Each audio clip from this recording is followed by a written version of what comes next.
Part two is basically the simplest strategy for long-term drinking water storage. And many years, many dollars, many failed experiments have led me to the conclusion that for long-term storage, you basically want to start with 5-gallon purified and sealed water jugs, and then a way to pump and purify them before you drink. So the system that I use is not just any generic 5-gallon jug, but it's this one. This is made by a company called Primo. They sell them at Home Depot. You can get a subscription, have it delivered. Just have them deliver enough to where you have a comfortable supply and then cancel it. But few unique advantages of this. The bottle is BPA free. You should look to see for BPA free. Otherwise, the longer the water sits in the plastic, the more of these toxic chemicals are going to leach in. And you also don't know when the water was brought over from wherever, it could be overseas, how long it was on a shipping container, in a Connex box. Those get over 100 degrees. And the hotter the plastic gets, the more it leaches the chemicals in. So these don't even really have a shelf life. They don't even have an expiration date. But if you look at your disposable 16.9 ounce bottles, those do. And why is that? Anybody know? Why do those have an expiration date? Why does water have an expiration date? Yeah, because the plastic starts to degrade. So these bottles, and these are, I assume, very new, these have a best by date of May 2026.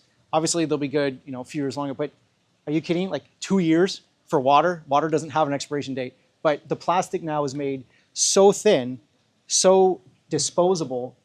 The concern is not longevity, it's how do we make these as cheaply as possible and how do we minimize the environmental impact so we don't get shut down or banned in places like California. So that's why I turned to these. And a couple points that hopefully are non-obvious. You want to store them in a fail-safe manner. So you want to store them in a way that if they start to leak, if they crack, the water isn't going to seep into your baseboards, into your drywall, into your carpet. It has a drain to go to. But that doesn't mean you should put it in your garage. Keep them on an above ground stand. Don't put them on the concrete. And that's because the concrete or asphalt will get very hot. It will start to almost cook it if it gets too hot in the summer. We live in a great environment. It doesn't get devastating, but some people that are watching this could live in climates where it freezes in the winter and therefore you're going to crack your bottle, or it gets so hot that the plastic starts to degrade, the cap that it comes on starts to not seal properly. But these extra thick 5-gallon jugs, they can survive a fall from 5 or 6 feet. They'll probably be okay. A case of water won't. There's a lot of advice, and a lot of that advice is bad. They say put a case of water in your car, in your trunk. What worse place to do it, all right? It's going to get tons of impacts. It's going to get terrible heat, and it's going to probably fail you. And then it's worse than, okay, now I don't have emergency water. Now I possibly have fried my electrical system. Some cars have their batteries in the trunk, in the back. So no, there are better ways. And if you're going to just store water, you should at least store a water purifier. There are an abundance of sources when you're out and about that you could procure water from. If you are going to store individual disposable waters, and I think, Mara, we talked briefly about like what to put in a car kit. Was that you I was talking to? No? All right, there's another Mara. There's Oh, okay. Maria. Oh, Maria. Oh, Mara. Okay, so hi, Mara. Oh, yeah, we need to get you a name tag. Yeah, sorry. So if you're going to store water, I'll show you a picture of what it looks like. It's a bottle from a brand called Purify, extra thick. I'll talk about that in a sec. But I've learned also the hard way of what can happen when you don't store these properly. I'll show you a little video of what happened and the mold that ensued because I didn't even think to check on it on my long-term storage for about 6 months. So next, store it away from light, away from extreme heat or cold. That's why the garage is not ideal. And then purify the water before drinking. Now, it's generally not imperative that you purify the water. This water is pre-purified. As long as you haven't popped the top, it's probably going to be fine. Obviously, this water is opened, and that's because if there's time, I'll show you how I pump it and filter it using a Survivor Pro filter. So if you purify it before drinking, that just is extra belt and suspenders security. you can't hurt yourself by extra purifying it, assuming you're using a reputable purifier. And if you use something that's a reusable resource, like one of these mechanical water purifiers, it's basically almost reverse osmosis for the survivor filter, but you don't want to just rely on bleach or aqua tabs. Like, what would be the problem relying on bleach? Anybody know? Exactly. Anybody know how long it is usually rated for? So probably the bleach you have in your house is probably already expired. It's going to go bad in less than a year. After 6 months is when it loses its potency. If it's after a year, forget it. And the problem is it's still going to smell strong. It's still going to give you a false sense of security. But bleach has a shockingly low, short shelf life. But if you are going to use bleach, make sure it's unscented. Use about 6 drops per gallon. You can use more, but there are better ways. That was the old way. Using iodine was the old way. If you have a thyroid problem, you got to be careful about iodine. Using the aqua tabs.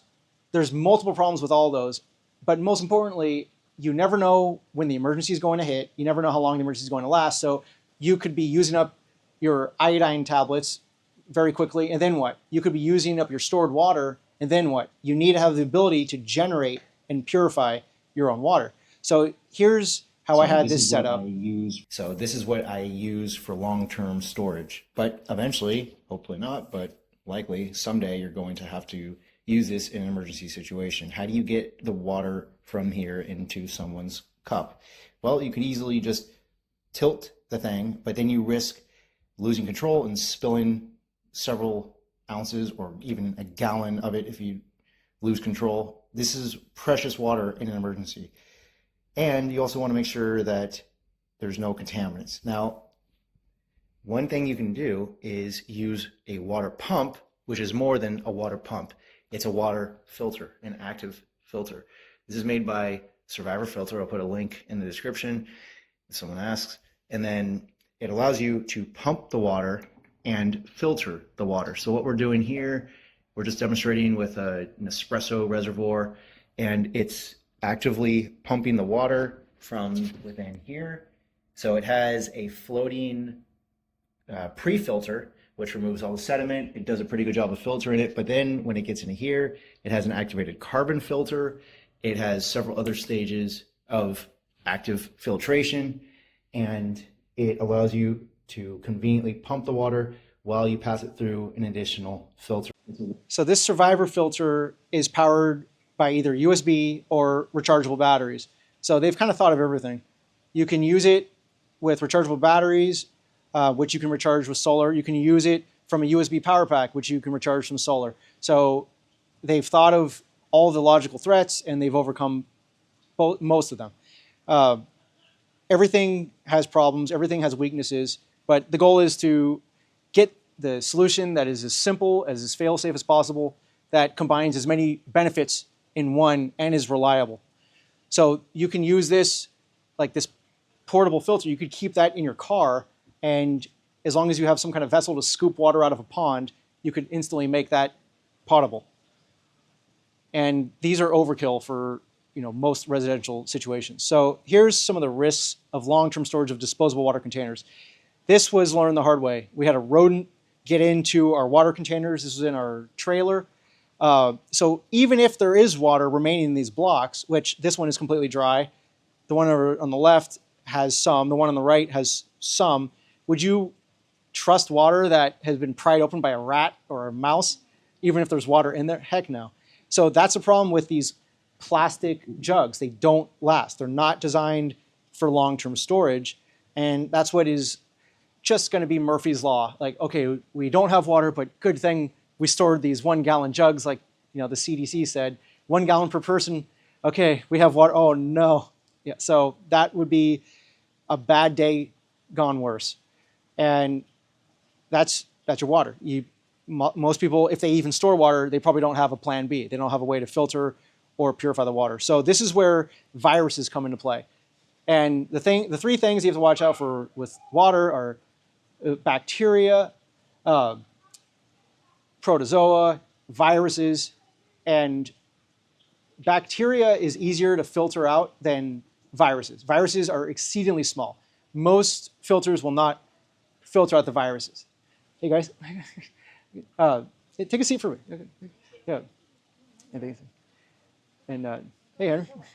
Basically, when it comes to water, you need to clean and then kill. You need to clean the water of the sediment, of the debris, and you need to kill the organisms.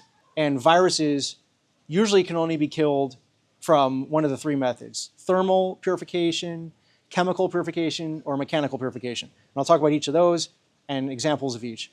So for the long-term emergency water storage with portability, instead of storing these with a 2-year shelf life, Purify has a 20-year shelf life. So this is a brand that I don't have any affiliation with. I don't make any money on this. This is just things that I've learned that I think would help other people. So Purify would be a good thing to keep in your car. It's extra thick plastic. It's BPA free. It's triple sealed. So if there's a problem, like let's say the water gets submerged, the bottles get submerged. Not only do these bottles float individually, but the triple sealing means you're going to have a much better possibility of the water not being contaminated, because the cap is sealed itself, and then there's a lid over the water, and then there's another layer over that. So it's more expensive, but it's expensive for a reason. You can reuse these bottles as your potable and portable water vessels. And it's increasingly problematic to see like how many people just reuse water that or vessels that weren't dedicated for potable water. You never want to cross-contaminate. You never want to use a water vessel that you would use for non-potable. That's why you would never use a water container to go down to the creek, bring that water in, pass it through your filter, and then use that same container. It should be a no-brainer, but it's not. So you want to get containers that are obviously different, that different color, different shape, and once water has been used for non-potable purposes, it's never going to be used for potable. So that was part 2. Do you guys need a break to get food and say anything? Or should I just run into part 3? Good? Okay. Please eat the food so I don't eat it all tonight. Yeah.